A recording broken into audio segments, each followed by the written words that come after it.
Okay, Okay. welcome everybody to this new session of the Mumble Research Group. This is actually the 12th talk from the beginning of our series, and this is the 5th in 21.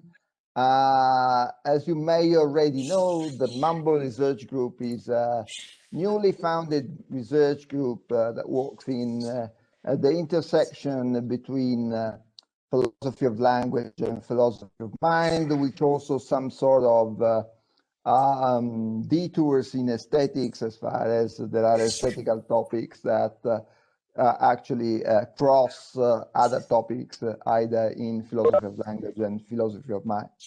We are actually involved by three main lines of research that corresponds to some sort of research program, some of which have been already financed, and another one which is hopefully going to be financed by our National Ministry of Education.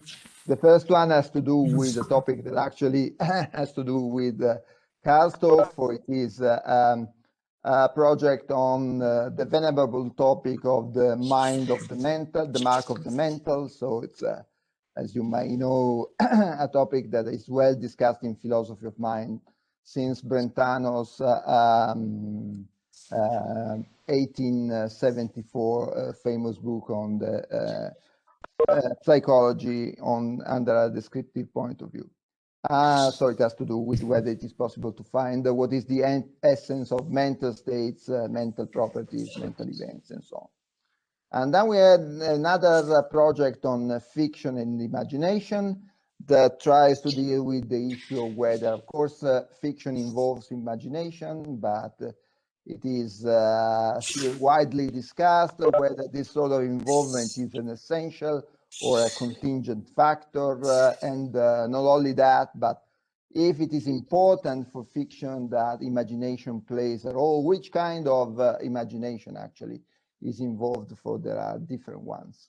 And third, the newly or the most recent project is the one concerning the borders of perception, which is again a topic in philosophy of mind mostly, which is the topic that has to do with the problem of whether it is possible to find a divide between say, perception on the one hand and cognition on the other hand, in particular as far as what is perceived is concerned, and in particular as to whether there are there is a criterion to find what are the so-called perceivable properties in the whole realm of properties. Are there a subset of properties that can be properly classified as perceivable in one of the sense modalities, or is a vague distinction, the one between perceptible and non-perceptible properties? This is a very hot topic in philosophy of mind that has been recently debated since Susanna Siegel inspiring book of 2011. Okay, I think I can stop and leave the floor to Andrea, who will introduce our speaker of today, Carl Sachs from Marian University. Thank you, Alberto. It's a great pleasure for me to introduce Carl Sachs. He is a professor at the Marymount University. His current research project consists of understanding knowledge, thought, and values in terms of organisms whose cognitive and motivational systems were shaped by evolutionary processes. Carl is also the author of several papers about these themes and on sellers and on the problem of intentionality. And he published in particular the well-known book titled Intentionality and the Myths of the Given in 2015, if I remember. He is also going to teach a 4-week graduate seminar for the new Center for Research and Practice on Cybernetics and Behaviorism in Sellers. And this will be 4 Saturdays from May 15th to June 5th. And interested people can contact the news center for having more information. So the title of the today talk is Intentionality on Lights of Cybernetics, a theme from Sellars' philosophy of mind. I remember, for those who want to ask questions at the end of the talk during the Q&A session, to simply write question in the chat and I'll take notes. So, Carl, thank you very much to be with Mumble Group, and the floor is yours. Thank you again. Well, first of all, I want to thank everyone involved in putting this together and for inviting me. I'm looking forward to this very much. So and also thank you for promoting the talk at the New Center. So the presentation I have prepared for us today is a kind of very short overview of the kinds of themes I will be exploring in the New Center seminar, and also be exploring in my book on Sellars and the origins of cognitive science. Okay, so this is not, of course, everything that I could say, but I think it's hopefully it'll be a somewhat self-contained presentation. So I'll start off with a short overview of what I would like to be talking about. I don't want to assume people know everything there is to know about Wilfrid Sellars. And so some of this may be familiar, some of it may be new. I'll go over some basic themes. I want to talk about behaviorism and about cybernetics and the history of these ideas, in order to show how these ideas are important for Sellars, and how these ideas help us understand a bit more clearly some things Sellars was talking about that are perhaps not as clear as they could be. And I want to then, I'll try and conclude with some suggestions about what a Sellarsian cognitive science might be like.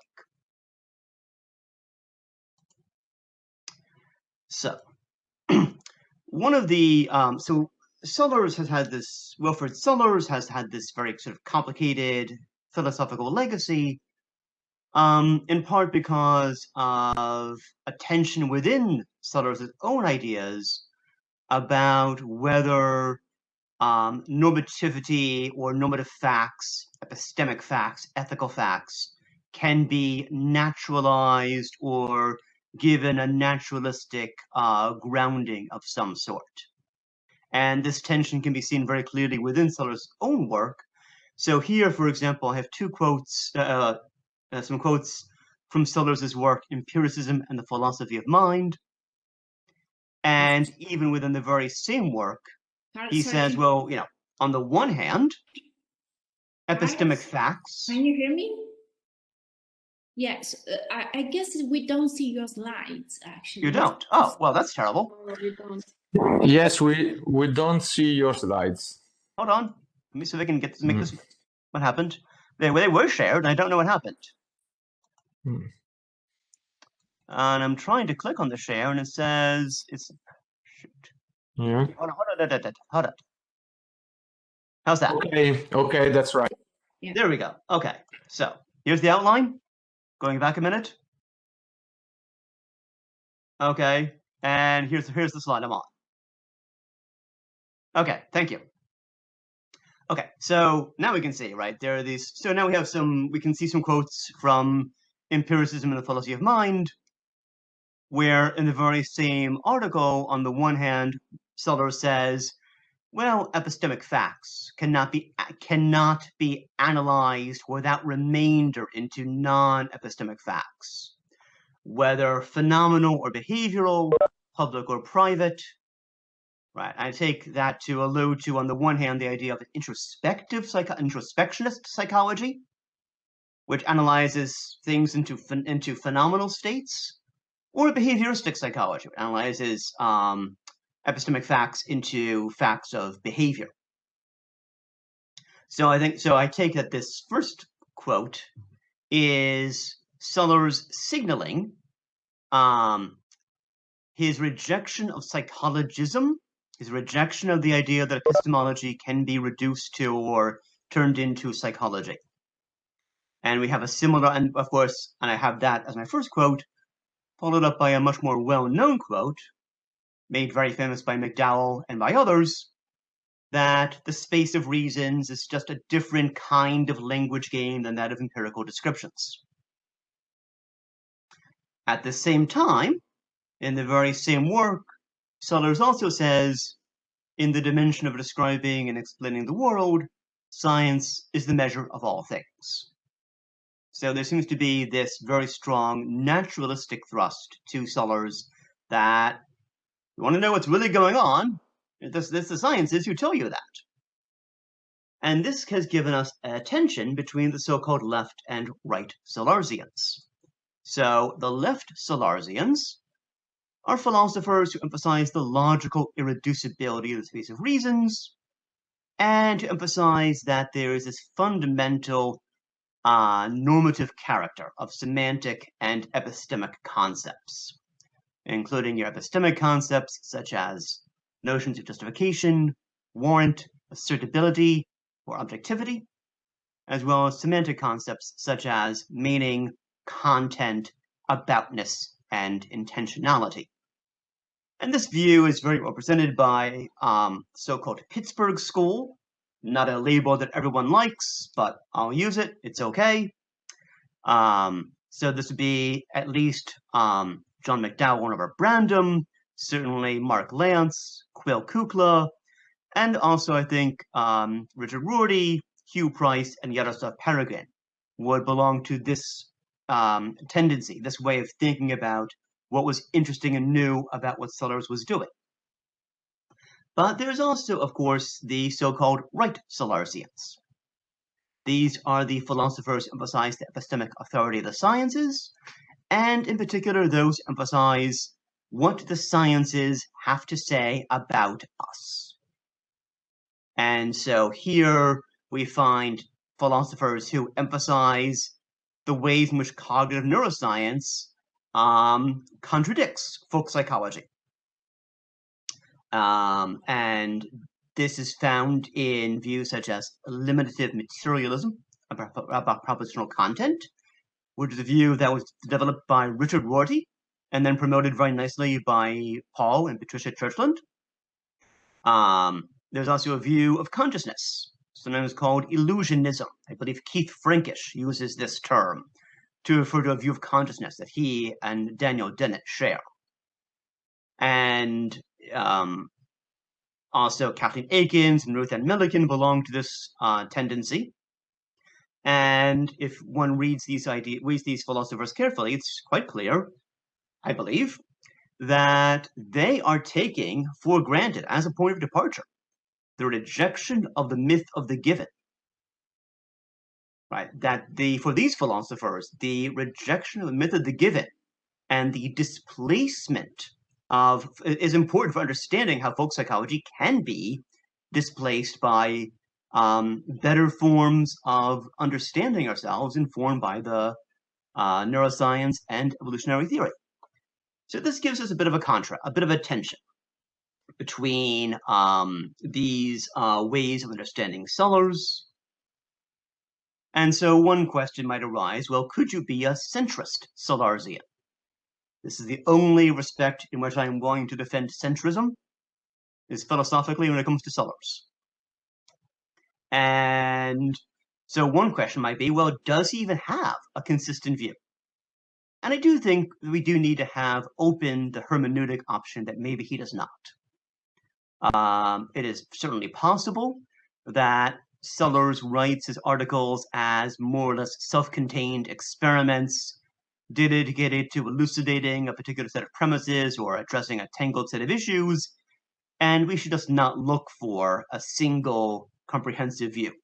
That is an option that I think should remain on the table. Nevertheless, if there is a consistent Sellarsian view, what would it have to be?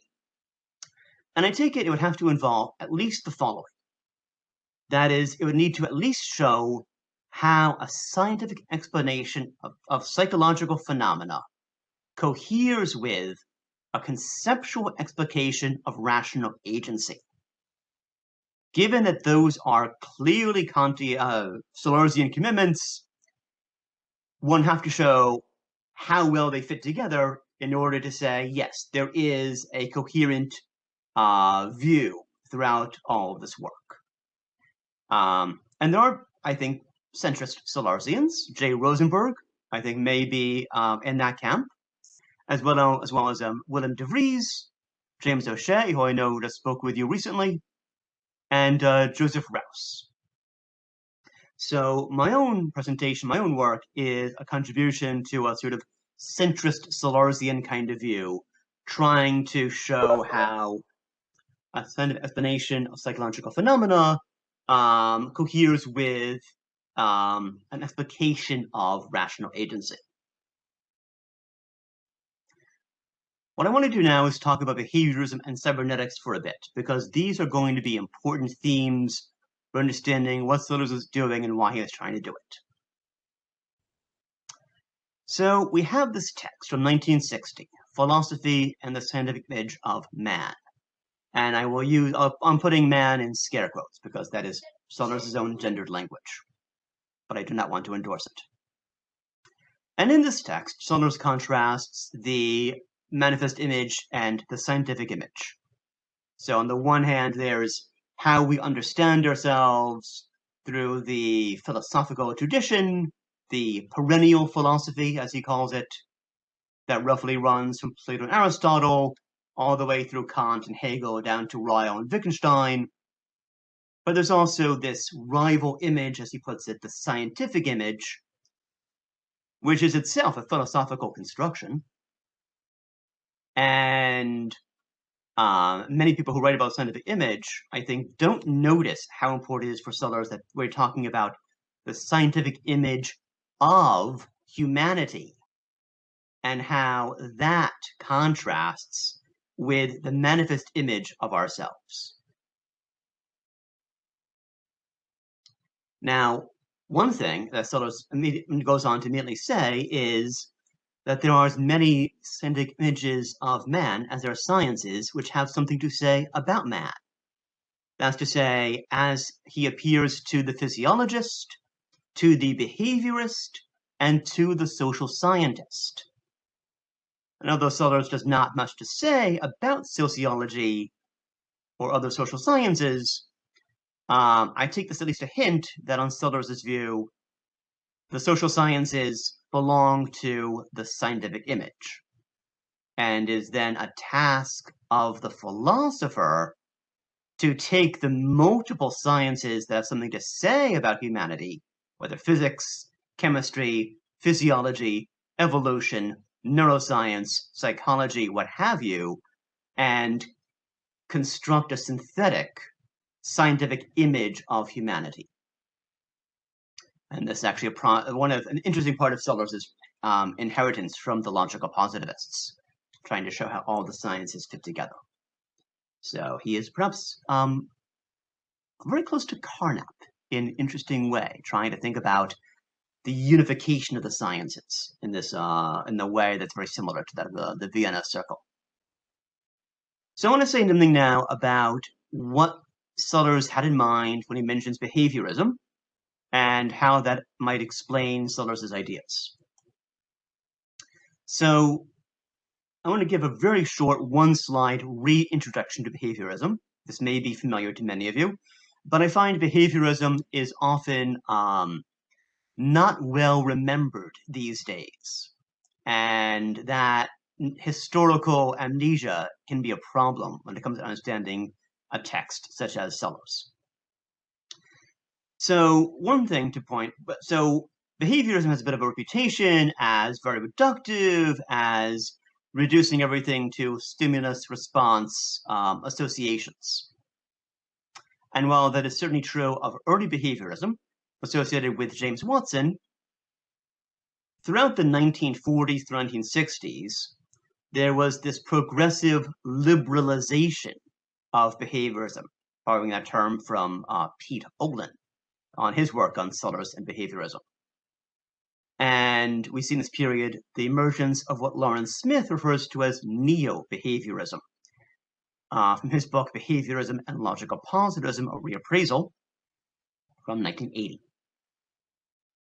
And new behaviorism, in Smith's view, is going to include psychologists such as Edward Tolman, Clark Hull, and B.F. Skinner, all of whom were deeply engaged in deep conversations with positivists, pragmatists, materialists.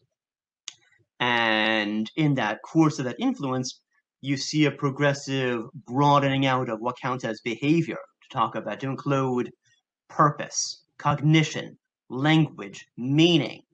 Edward Tolman has papers on, behaviorist analysis of emotions, behaviorist analysis of consciousness, which are very, you might not think, and so they have these, they're trying to address a full range of psychological phenomena, and they are revising and updating what counts as behavior in the process. And this is important because that is the behaviorism Sellers is taking for granted when he's writing in the 40s through 60s. And so a good example of this is this 1932 text, Propulsive Behavior in Animals and Man, by Edward Tolman. Edward Tolman was deeply influenced by the so-called New Realists, Harvard philosopher-psychologists, inheriting the positions and teachings of William James. This in particular would be Edwin Holt and Ralph Barton Perry. Edwin Holt, just as an aside, went on to become a mentor and teacher of J.J. Gibson, who may be known to some of you. And so there's a whole heritage where Gibson's ecological psychology grows out of these philosophical discussions that Holt and Perry are having with Josiah Royce and others at Harvard at the beginning of the 20th century. Tolman is at Harvard at the same time that many others are there and is part of this conversation. He very quickly, by 1932, he has distinguished between molecular behaviorism and molar behaviorism. He is saying, well, I'm not interested in how this particular limb of an animal is moving in response to this particular stimulus. He's not interested in those kinds of simplistic SR connections. He calls that muscle twitch-ism. And he's very sarcastic about it. And saying, I'm not interested in that. I'm interested in understanding something much more holistic, how the animal as a whole is responding to its environment. And in many respects, it is a theme very much similar to themes explored by John Dewey, although to my knowledge, Tolman does not mention Dewey in his work. In his work, however, he's done his homework, he knows the philosopher of his time, he is engaged in arguments and debates with philosophers such as Grace de Laguna, George Herbert Mead, and C.I. Lewis. And as a result, he ends up describing behavior as goal-directed responses to patterns of signs. He is aligned philosophically with the Gestalt psychologists, who were also emerging as a school within Central European universities at this time. And he ends up seeing that he has a great deal in common with them. I have a long quote I would like to share with you from Tolman's 1948 paper, Cognitive Maps in Rats and Men, a paper that went on to influence Sellers quite a bit.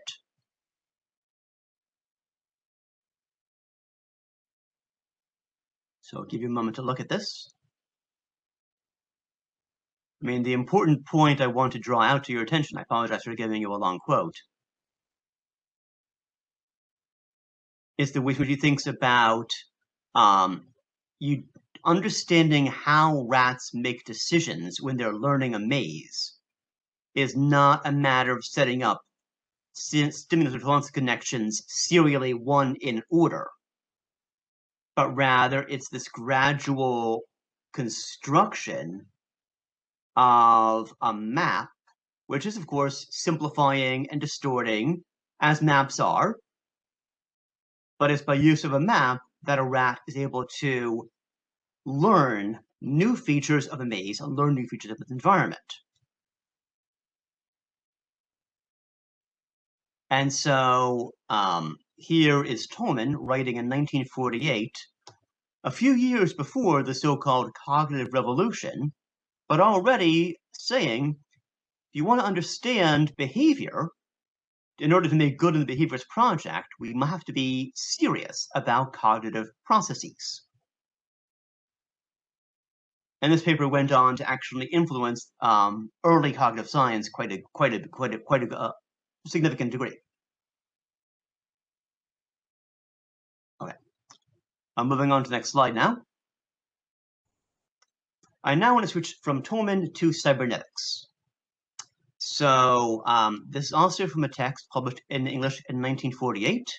Cybernetics, Control and Communication in the Animal and in the Machine. The term cybernetics was coined by this philosopher mathematician, Norbert Wiener, also studied at Harvard at the same time that Tolman was there. Wiener coins the term cybernetics. He adopts it from Kubernetes, which is also the root of governance.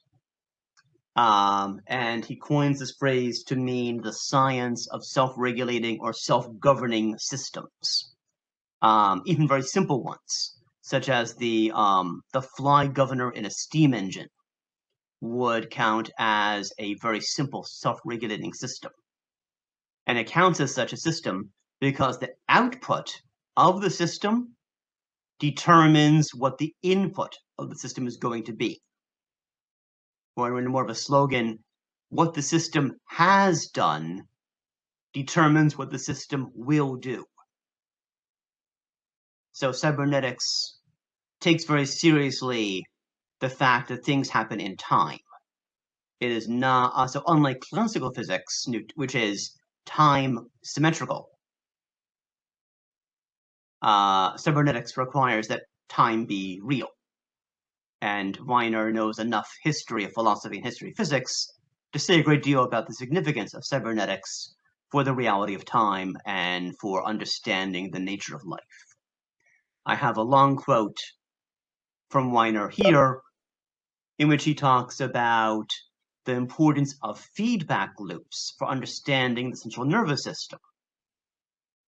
That we can't just understand the nervous system as a kind of, well, information goes in, gets processed, and exits, but rather there is a circular causality where information exits the nervous system through the muscles that results in some change in the environment or results in some change in the organism's own body, which then results in new sensory information, either proprioceptive or exteroceptive, which then changes what the nervous system is going to respond.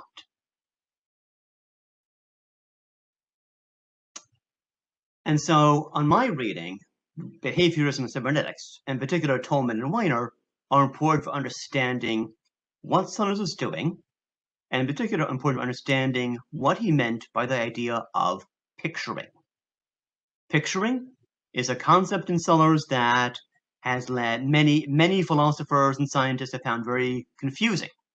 And many philosophers have said, well, I wish he didn't even talk about that because, people want to have Sellers without picturing in the same way they want to have Kant without the ding on sich. And no, doesn't make it. I want to say no. It's important to have that in the story. It's important. The picturing is important here. So what is picturing then, and why does it matter? On the view I'm trying to develop, Sellers introduces picturing as a scientific conception of intentionality. And this idea of picturing, which goes on to become very important in many of Sellers' texts, is introduced, on my view, in terms of the scientific image of intentionality. So going back then to a contrast between the manifest and the scientific images, Sellers is quite happy to say, look, the manifest image, in the sense we get it from, say, Aristotle through Kant, does have a great deal to say about intentionality, and a great deal that's useful to say. I think in many respects, Sellers does happily say intentionality is the mark of the mental. But the rise of the scientific image is what allows us to ask, what is the scientific image of intentionality? What does intentionality itself look like in terms of the scientific image? And Sellers' answer then draws upon cybernetics and behaviorism. Now, Sellers introduces this term picturing in a 1960 text of his called Being and Being Known. And I have then a quick sort of overview of what I think is happening in this text. So he is, in this text, begins by rejecting the Cartesian view of intentionality as a single kind of act that can take all sorts of mental phenomena as its intentional objects, whether sensations or concepts. So he rejects that. He rejects this conflation of sensations and concepts that is very distinctive of the entire early modern tradition. And in this particular, the way Sellers sets up his text, he is presenting it to a meeting of the American Catholic Philosophical Association. He was giving this text to a bunch of Thomistic philosophers. That's his audience for this text. And he agrees in this text with the Aristotelian view of intentionality, which he interprets, or I should say, he interprets Aristotle as saying intentionality comes in two kinds of acts: the sensitive soul and the intellectual soul. Now, that already is a very interesting way of thinking what Aristotle is doing, and I'm going to just perhaps leave that aside, because I am not prepared to defend Sellers' reading of Aristotle. I'm not prepared to do that. But he does have that reading. He does have this reading where he wants to say that we can understand the distinction between the sensitive soul and the intellectual soul as a distinction between two different kinds of intentionality. But Sellers, although he admires Aristotle a great deal, is not an Aristotelian at the end of the day. For one thing, Sellers is a radical nominalist about concepts, and is very adamant that the only things that are real are concrete particulars. There are no real generals, there are no abstract entities. So he has a nominalistic twist. He mentions this Aristotelian view, but then proceeds to give it a very distinct twist. But then he also wants to understand the Aristotelian idea of the sensitive soul in terms of a cybernetic behaviorism. And to that end, he then introduces some further distinctions. The next big distinction that he introduces, and this I think is very significant for Sellers, is what he calls the distinction between signifying and picturing, where we can talk about an isomorphism between mind and world, but that isomorphism between mind and world is going to show up in two different ways. It'll show up one way from the point of view of language, but that isomorphism will also show up in a different way from the point of view of the real order or the natural order. So we can talk about how the intellect intentionality has a kind of relationship to the real, to the world, and we can understand that in terms of reflection on the nature of language. But then we can also understand how intellect and world are related, as it were, from the perspective of the world, from the point of view of the real or natural order. To understand, and he then uses this distinction between signifying and picturing as a kind of placeholder terms. So then what picturing then, so he uses this term picturing, a term he inherits from Wittgenstein, from the Tractatus, to have us begin thinking about what the intellect-world relationship looks like from the point of view of the natural sciences, from the point of view of the natural world itself.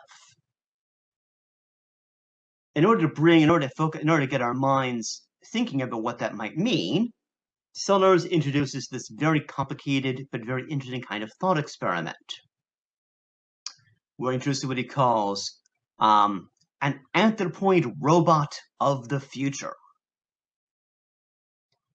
where he says, well, imagine, as it were, an anthropoid robot that can be built in such a way that it can explore its environment.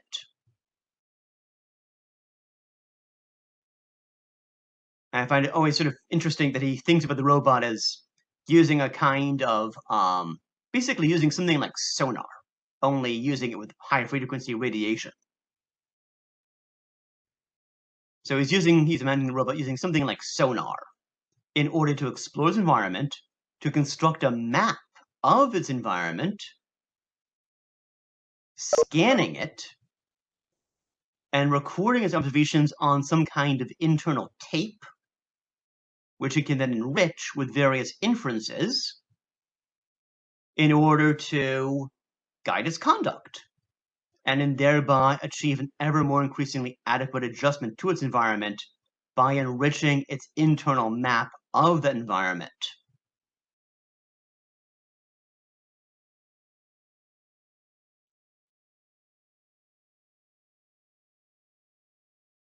So if we want to understand then what the robot can do, we should notice that it can navigate, scan, record the scans in a format which isomorphically maps the scanning equipment that the robot is equipped with, update those recordings, and also, an important point for Sellars, the machine states, the state of the machine, are not separable from the physical habitus of the robot.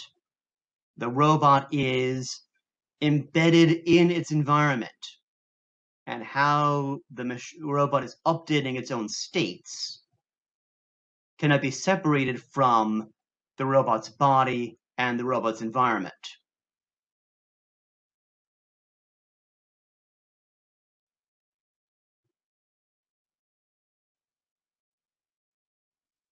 So one of the conclusions that he goes on to draw here, and this again, these are from the text, Being and Being Known, the robot comes to contain an increasingly adequate and detailed picture of its environment, in the sense of a picture which is to be explained in terms of the logic of relations. That's to say, an isomorphic map from one domain to another. He then goes on to say, and this is the conclusion of the text, recent cybernetic theory, and he's writing this in 1960, so it's not entirely clear what he means by recent. But there was interesting cybernetic theory happening in 1960, and he says, recent cybernetic theory throws light on the way in which cerebral patterns and dispositions picture the world. What we know directly as thoughts in terms of analogical concepts may be in propria persona neurophysiological states. And so we have this idea in Sellars that thoughts thoughts are neurophysiological states. This is an idea Sellers returns to many times through his work, and it is important, I think, to notice that in Sellers, this idea is what he's getting out of cybernetics, where neurophysiological states are themselves understood in terms of very complex feedback loops between the brain, the body, and the environment.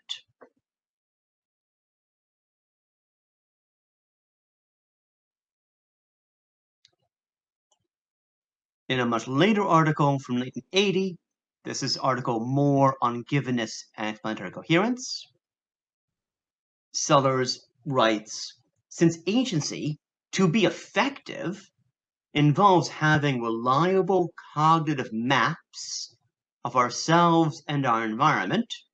So again, here is Sellers in 1980, building on Tollman's work.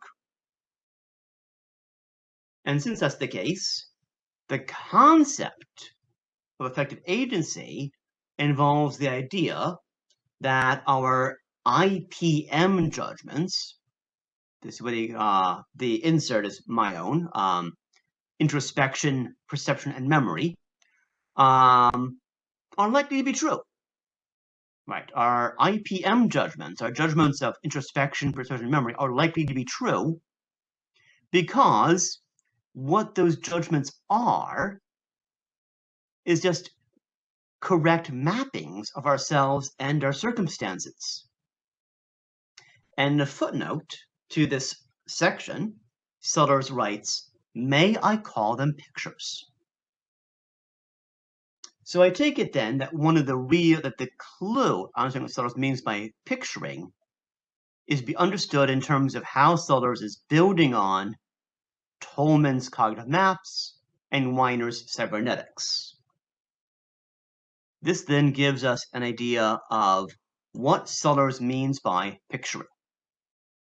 Feedback-governed computational states, which are dynamically coupled to an ambient environment that includes embodiment.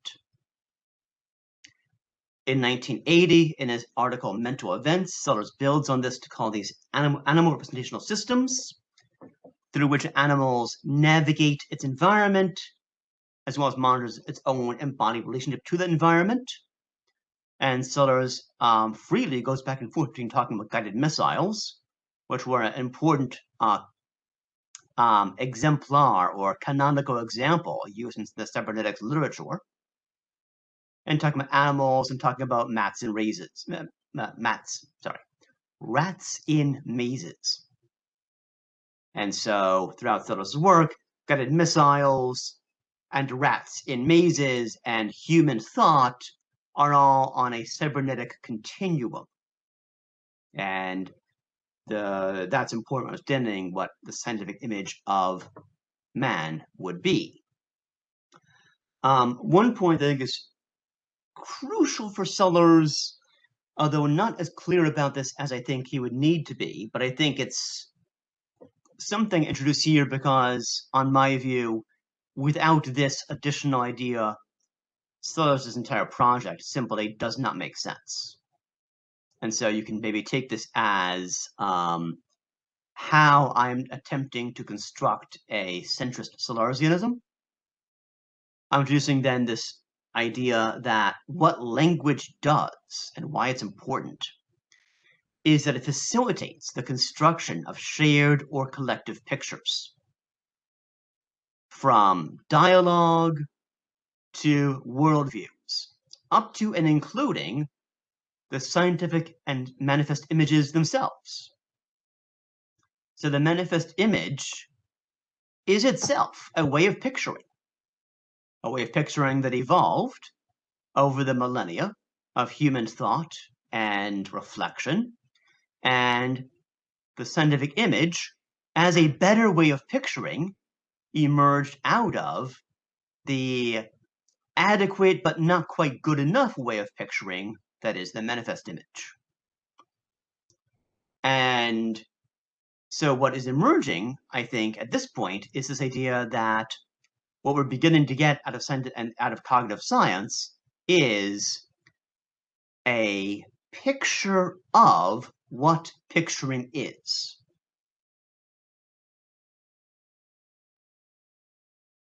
On that note, I would then like to move to my last theme for today, just in time, which is what I want to call the idea of a Salarsian cognitive science.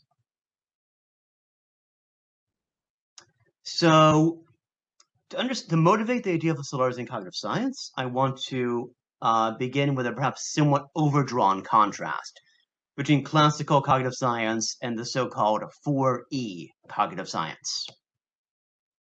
So classical cognitive science, represented by people like David Marr or Jeremy Fodor or others, focuses on cognition as a physical symbol system. It focuses on cognition as rule-governed symbol manipulation. Bodies and environment are irrelevant. Michael Wheeler calls this Cartesian cognitive science. And that can be contrasted with the 4E cognitive science, where cognition is embodied, enacted, extended, and embedded, usually understood as anti-representational, focusing on brain, body, environment causal loops, and is what Wheeler calls Heideggerian cognitive science, paying homage to Hubert Dreyfus, as well as the influence of Heidegger on philosopher scientists such as Francisca Varela and Evan Thompson. So what I want to do now is quickly contrast the Salarsian view I've outlined before so far with both the classical view as well as with the more 4E view. So the computational theory of mind will say cognition is a computational process, and Salers will agree with that. But for the computational approach, the elements of this process are symbols or concepts, whereas for Salers, as a cyberneticist, the elements are feedback loops. The computational theory of mind understands beliefs and desires as strings of symbols, and thus wants to understand, and thus, very importantly for Jerry Fodor, maybe he's an outlier or not a good example, but Fodor plays an important role here in language of thought and in psychosemantics as someone who's going to say computational cognitive science vindicates folk psychology. And that the whole point of arguing for a language of thought is to show that we can understand intentionality in computational terms, but as Fodor saw, at least in his early texts, it's going to be very important that folk psychology is, in a way, true and defensible. It's as long as we understand beliefs and desires as propositional attitudes, propositions then as strings of symbols that are constructed through a rule-governed process. And while Salers may agree with some of these ideas, he will also insist that the function of intentional discourse is for coordinating with members of a community. And so folk psychology, which embeds intentional discourse, may be certainly useful, but it does not picture what picturing is. I want to turn now then to a contrast between Salers and the more radical view. And in order to develop the maximal contrast, I want to contrast Salers with the radical enactivism developed by Dan Hutto, Eric Mayen, and Glenda Satney in their works Radicalizing Enactivism and Evolving Enactivism. So on the radical enactivist view, there's an important contrast between contentful cognition and what they call basic cognition. They're happy to say that content is constituted through language, although it's not, I'm in some fashion. And they want to analyze basic cognition as contentless covariance. So on their view, very much influenced by Bill Wittgenstein as well as others, Brandon, McDowell, and so on, they want to say, well, content, semantic content or intentionality is indeed constituted in and through language, which means that in non-linguistic animals or pre-linguistic animals, there simply is no content. Their basic cognition, as they call it, is contentless. It is simply a matter of systematic covariance with an environment. So there is cognition, but it doesn't involve intentionality. Now here, contrast Sellers, I think, is helpful because, well, first of all, Sellers, as a cyberneticist, will simply want to say that content is constituted through a particular kind of feedback loop, namely sociolinguistic feedback loops. So by having the idea of a feedback loop built into the story of basic cognition, Sellers can tell a much more satisfying story about how content is built up out of basic cognition.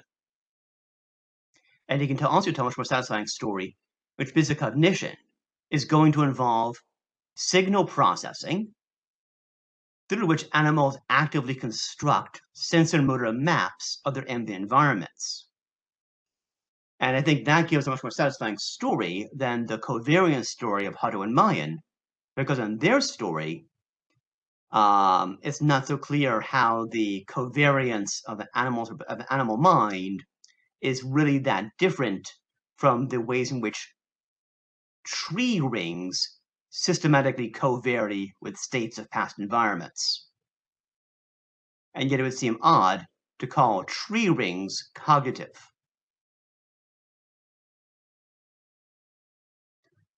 Last slide then.